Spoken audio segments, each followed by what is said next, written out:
দেলোয়ার হুসাইন সাইয়্যিদি নাওয়ারাল্লাহু মারকাদাহু, উনি জামাতে ইসলামের নেতা, দেশ বিখ্যাত একজন আলেম ছিলেন। উনি রাজাকার ছিলেন না, উনাকে রাজাকার অপবাদ দিয়া আমরণ কারাদণ্ড দিয়ে দীর্ঘ 13টি বছর উনাকে জেল খাটাইছে। সেই দেলোয়ার হুসাইন সাইয়্যিদিকে রাজাকার শব্দ দিয়া ধ্বংস করেছে শেখ হাসিনাকে আল্লাহ এই রাজাকার শব্দ দিয়া ধ্বংস করেছে।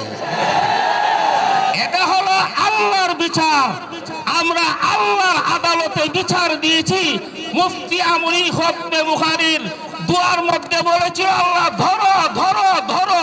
মুফতি আমিরের ধরা এখন বাস্তবায়িত করেছে। আউযু বিল্লাহি মিনাশ শাইতানির রাজীম। ওয়াল্লাহু লা ইউহিব্বুয যালিমিন। সাদাকাল্লাহুল আযীম। বহুদিন পরে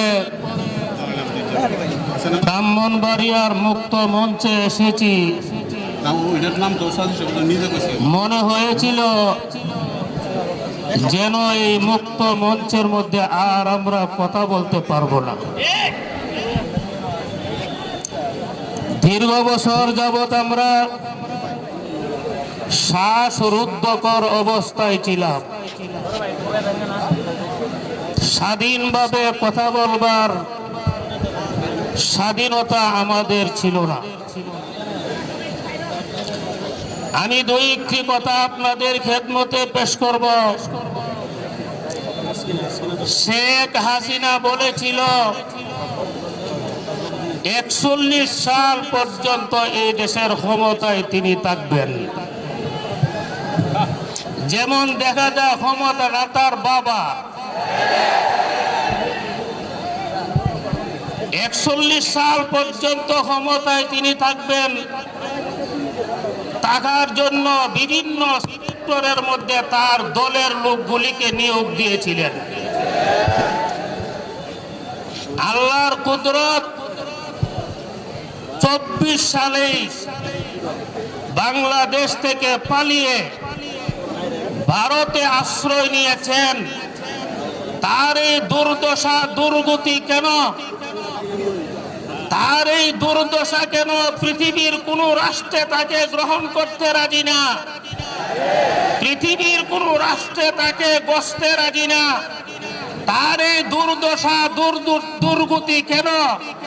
একমাত্র বাংলাদেশের মাজলুম আলেম উলামাদের চোখের পানি। এই দেশের মধ্যে আপনারা কথা বলবেন না, আস্তে কথা বলেন। হাসিনা সরকারের আমলে এই দেশের আলেমরা যেই পরিমাণ নির্যাতিত হয়েছে, বিগত কোন সরকারের আমলে আলেম উলামারা বাংলার জমিনে এই পরিমাণ নির্যাতিত হয় না। আমি একটা কথা পরিষ্কার বলতে চাই, আল্লাহর বিচার শুরু হয়েছে। এই বিচার অনেক লম্বা হবে, অনেক লম্বা হবে। আপনারা সচকে এই বিচার দেখতেছেন, আরো দেখবেন।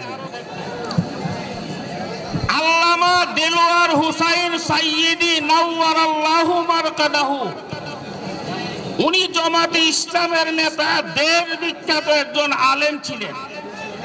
উনি রাজাকার ছিলেন না, উনাকে রাজাকার অপবাদ দিয়া আমরণ কারাদণ্ড দিয়ে দীর্ঘ 13টি বছর উনাকে জেল খাটাইছে।